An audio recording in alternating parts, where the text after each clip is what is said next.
Excuse me sir, ব্যাগটা এখানেই রাখতে পারতেন। আমাদের মালিকের একটা দরকারি জিনিস আছে এতে। ওটা আর কে তুলে নেবে বলুন? আমি সতর্ক থাকলে কিচ্ছু হবে না। খুব সাবধানে স্যার।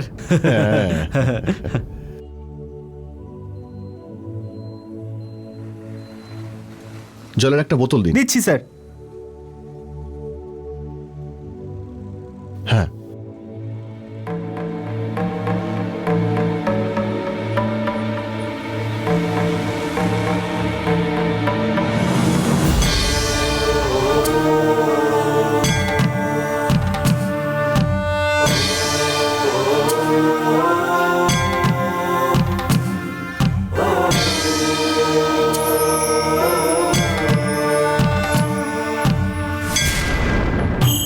দাদা আমি 100 টাকা দিয়েছিলাম। ও সরি স্যার, আমি তো 500 টাকা ভেবে নিলাম। Thank you sir. হ্যাঁ। স্যার ঠিক আছে তো?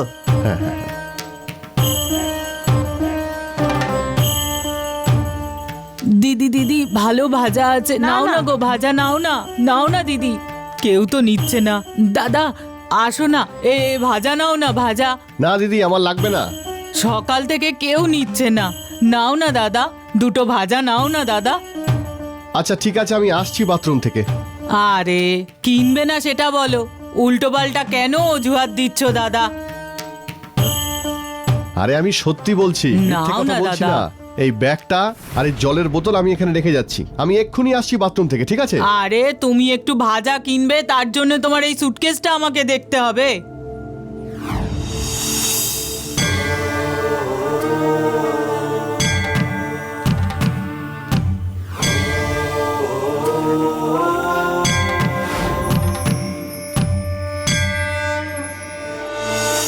আচ্ছা দিদি আমাকে 20 টাকা দিন তো। আরে সব তো শেষ হয়ে গেল দাদা। হ্যাঁ? এত তাড়াতাড়ি সব বিক্রি হয়ে গেল? হ্যাঁ গো, কে একজন এলো আর আমার সব ভাজা কিনে নিয়ে চলে গেল। দেখো লোকটার এত তাড়া ছিল যে এই ব্যাগটা এখানে ফেলে দিয়ে চলে গেছে। দেখো কত টাকা আছে এর মধ্যে। দাদা তুমি যদি ওই দিকে যাও, এই ব্যাগটা ওকে দিয়ে দিও দাদা। দেখো দিদি, আমার বাস এক্ষুনি ছেড়ে দেবে।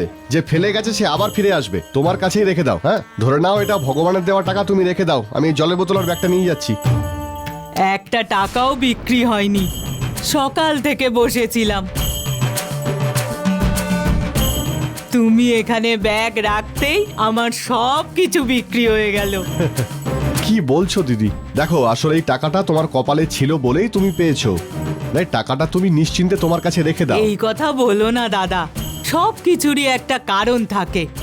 আমি আমার অভিজ্ঞতা থেকে বলছি, এই ব্যাগে মা লক্ষ্মীর আশীর্বাদ আছে। তোমার ভালো হবে, তুমি দেখে নিও। কি বলছো দিদি? আমার কাজটা চলে গেছে তাই আমি বাড়িতে ফিরে যাচ্ছি, আর তুমি এখন বলছো এই ব্যাগে লক্ষ্মীর চিহ্ন রয়েছে। আমার কথা এখন তুমি বিশ্বাস করছো না তো? হ্যাঁ, যখন সত্যি সত্যি ঘটবে তখন বুঝবে। সেদিন কি আর আসবে আমার? যাও গিয়ে বাস ধরো। হ্যাঁ ঠিক আছে, তাহলে আসি দিদি।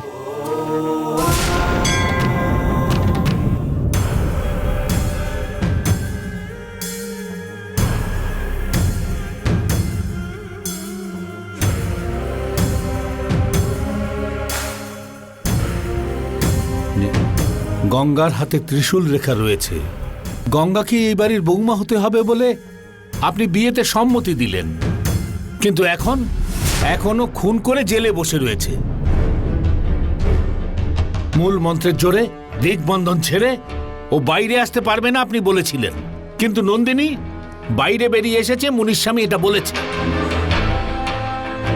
মুনির স্বামী কিছু করতে পারবে না এটা বলেছিলেন, কিন্তু ও গঙ্গাকে নিজের বশে করে নিয়েছে আর ওকে দিয়ে কুমারের ওপর বদলা নিল। আমাদের হিসেবে কিছু একটা গন্ডগোল হচ্ছে স্বামীজি। সামনে কি বিপদ আসছে বুঝতে পারছি না। আমি আপনাকে পুরো পরিস্থিতিটা বললাম, কিন্তু আপনি তো চুপচাপই রয়েছেন। স্বামীজি এর পরে যে কি হবে ভেবে আমি তো ঘুমোতেই পারছি না।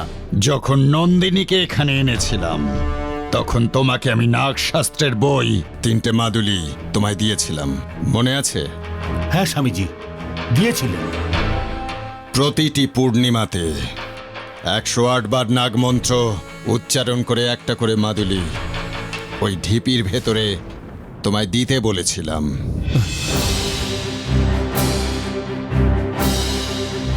সেটা করেছিলে? না স্বামীজি।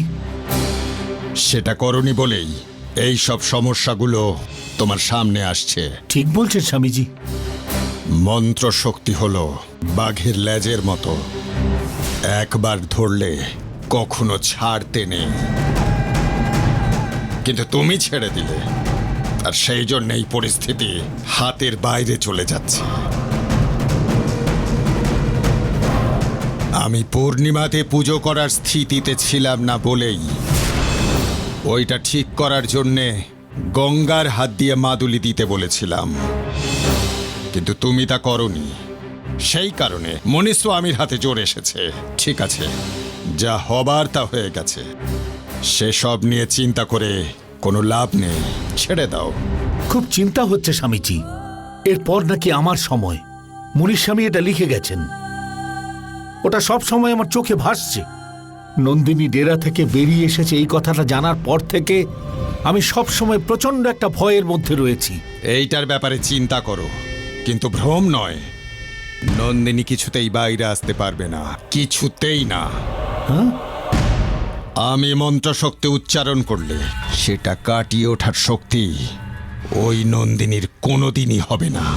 মুনিস্বামী বলতে চাইছিল যে আমার ধারণাও আমাদের এমনি ওই কথা বলেছিল, কিন্তু তুমি ধৈর্য হারিও না। স্বামীজি ওর কথাগুলো একেবারে মন থেকে উড়িয়ে দিতে পারছি না। তুমি আমাকে বিশ্বাস করো না, মনিস্বামীকে? আরে আপনার ওপর বিশ্বাস আছে বলেই তো সোজা আপনার কাছে চলে এসেছি। তাহলে তুমি আমার কথা শোনো। আমার মন্ত্র শক্তি দিয়ে তোমার আত্মীয়কে বাঁচিয়ে রাখার মতন গঙ্গা তার নিজের ভাগ্য দিয়ে তোমাদের সকলকে রক্ষা করে চলেছে বলে ওই মনিস্বামী জেনে গেছে।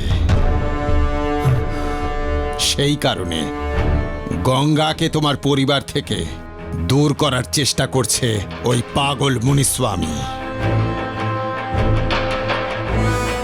গঙ্গার ভক্তি ভাবনাকে সামনে রেখে কোনোভাবে আমাদের ভ্রমিত করে বশীকরণ করার চেষ্টা চালিয়ে যাচ্ছে ওই মুনিস্বামী। আর নিজের সমস্ত বুদ্ধি হারিয়ে গঙ্গা মুনিস্বামীর কথা মতো কুমারকে মেরেছে। আর সেই জন্যে গঙ্গাকে আমরা যদি ভুল বুঝি তো ভুল হবে, কারণ এখন গঙ্গা গঙ্গার মধ্যে নেই। আমার জন্য নন্দিনী আছে। গঙ্গাকে দিয়ে কুমারকে খুন করিয়ে শত্রুকে বিনাশ করাও হলো, আর সেই সঙ্গে গঙ্গাকে তোমার বাড়ি থেকে দূর করে জেলে পাঠাবারও একটা সুযোগ হলো। মুনিস্বামী তাই এই পথটা নিয়েছে। কুমার আমাদের ছেড়ে যাওয়াটা সত্যিই একটা বড় আঘাত, কিন্তু গঙ্গার আমাদের ছেড়ে যাওয়াটা আরো অনেক বড় আঘাত। দুঃখ পেও না তুমি, যত তাড়াতাড়ি সম্ভব উকিলকে দিয়ে বেলে গঙ্গাকে ছাড়িয়ে আবার বাড়িতে নিয়ে এসো। আপনার কথা শুনে মনের মধ্যে একটু সাহস পাচ্ছি, কিন্তু নন্দিনীর ব্যাপারটা এখনো মন থেকে যাচ্ছে না। তোমার নন্দিনী বাইরে এসেছে কিনা জানতে চাও? সেটাই চাইছো তুমি? ঠিক আছে স্বামীজি।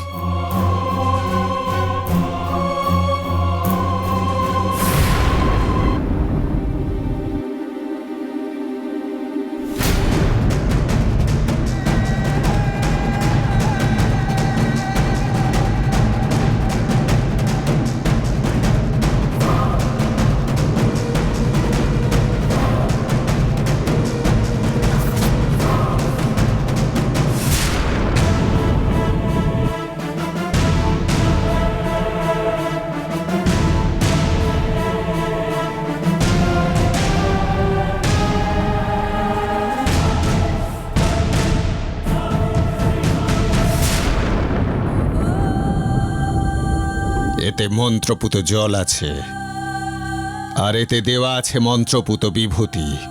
এটা ধরো তুমি।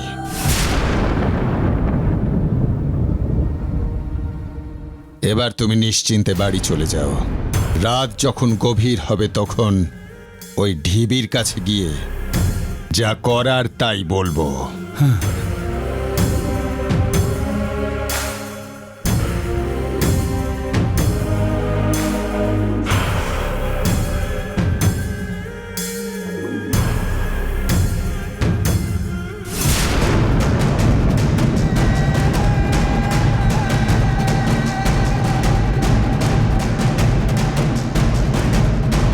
এতক্ষণ আমি তোমায় যা বললাম তা যে সত্যি তা অচিরেই তুমি জানতে পারবে। নন্দিনী কিছুতেই ওই ঢিবি ছেড়ে বাইরে আসতেই পারবে না। সেটা নয় স্বামীজি, আপনি সাথে থাকলে আরো সাহস পেতাম।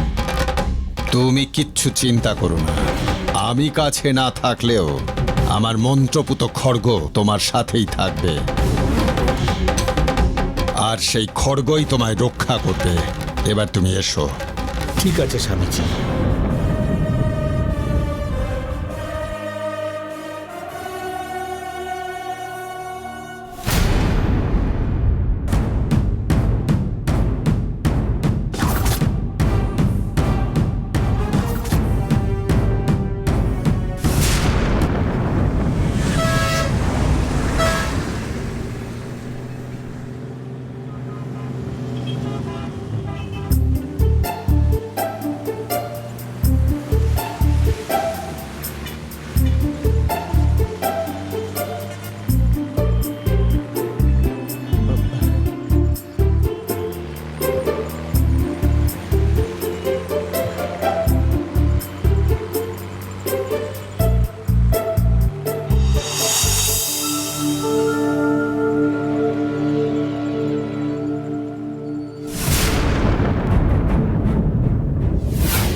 কি হয়েছে স্যার?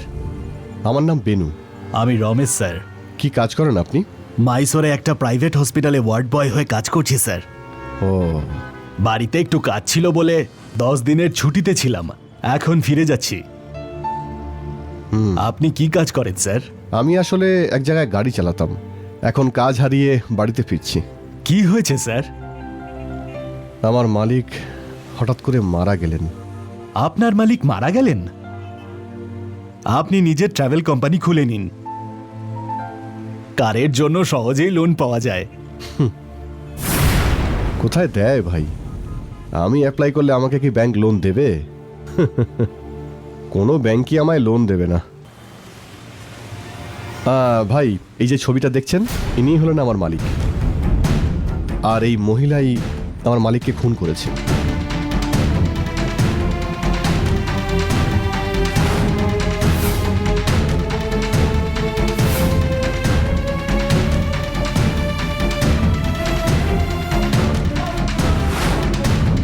কি হলো ভাই, এরকম করে কি দেখছেন?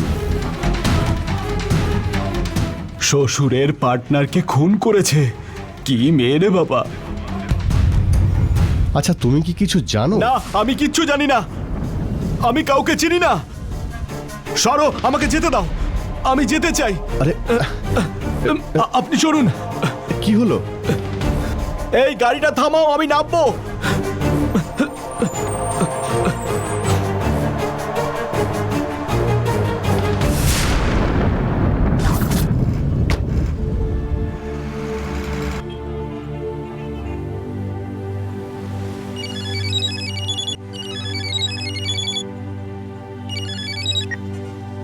হ্যালো, স্যার, আপনি কি ভেনু বলছেন? হ্যাঁ বলুন স্যার। স্যার, আপনার লোন স্যাংশন হয়ে গেছে। ট্রাভেল এজেন্সি খোলার জন্য আপনি যেসব ডকুমেন্টস দিয়েছিলেন আমাদের ম্যানেজার তা অ্যাপ্রুভ করেছে। ও, থ্যাংক ইউ স্যার। আপনি এখানে এসে বাকি ফর্মালিটিসগুলো কমপ্লিট করে দিন। ওকে আপনার অ্যাপ্লিকেশন আমাদের ফিল্ড অফিসারকে একটা মেল করে ফরওয়ার্ড করছি। স্যার, আমি কলকাতায় ফিরে এসে দেখা করে তারপর আমি সাইন করে দিচ্ছি। স্যার, এটা তো আপনার জন্য একটা ভালো সুযোগ, প্লিজ আপনি ডিলে করবেন না, চলে আসুন। অবশ্যই স্যার। ওকে।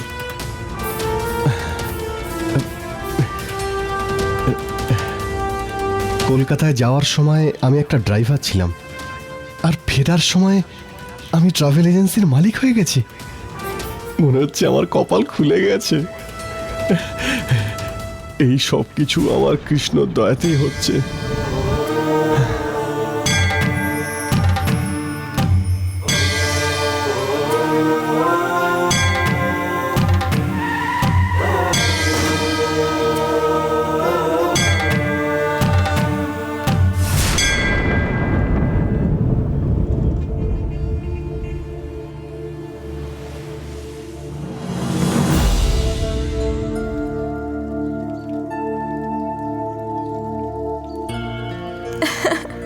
কোথায় বলটা ছোড়ো?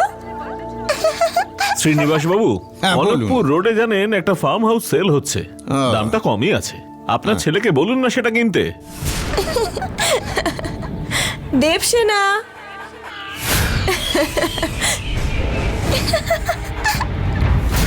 কই ছোড়ো?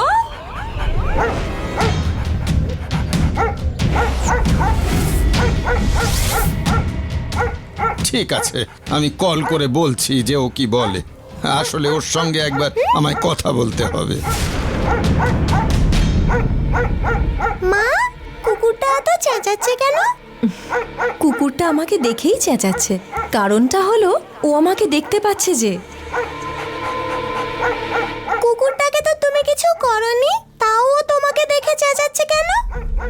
কুকুরটা ভাবছে যে আমি হয়তো ওর কোনো ক্ষতি করতে পারি, তাই।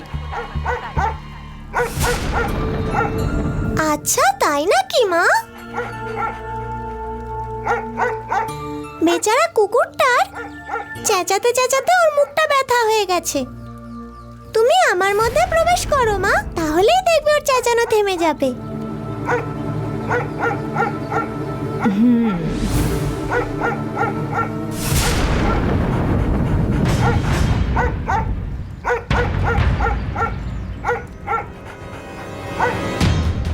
এত চিৎকার করছে কেন? মা, মায়া চলে এসেছে। তুমি বাইরে থাকলে ও চিৎকার করতেই থাকবে। তুমি আমার ভেতরে প্রবেশ করো প্লিজ মা।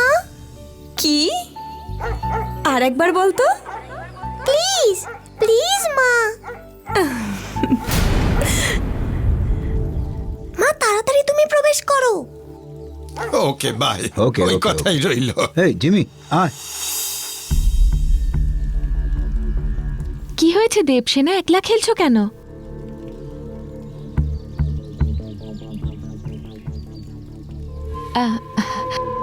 আমাকে ডাকলে আমিই তো আসতে পারতাম। এরপরে গঙ্গার জায়গায় তো আমাকে এই বাড়ির সবকিছু সামলাতে হবে। গঙ্গার জায়গাতেও?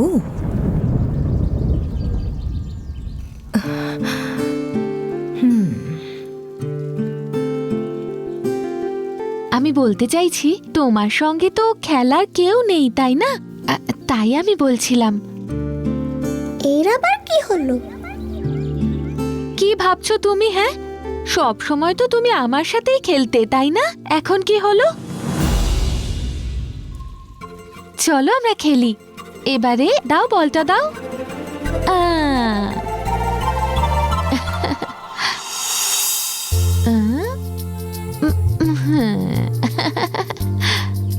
দাও।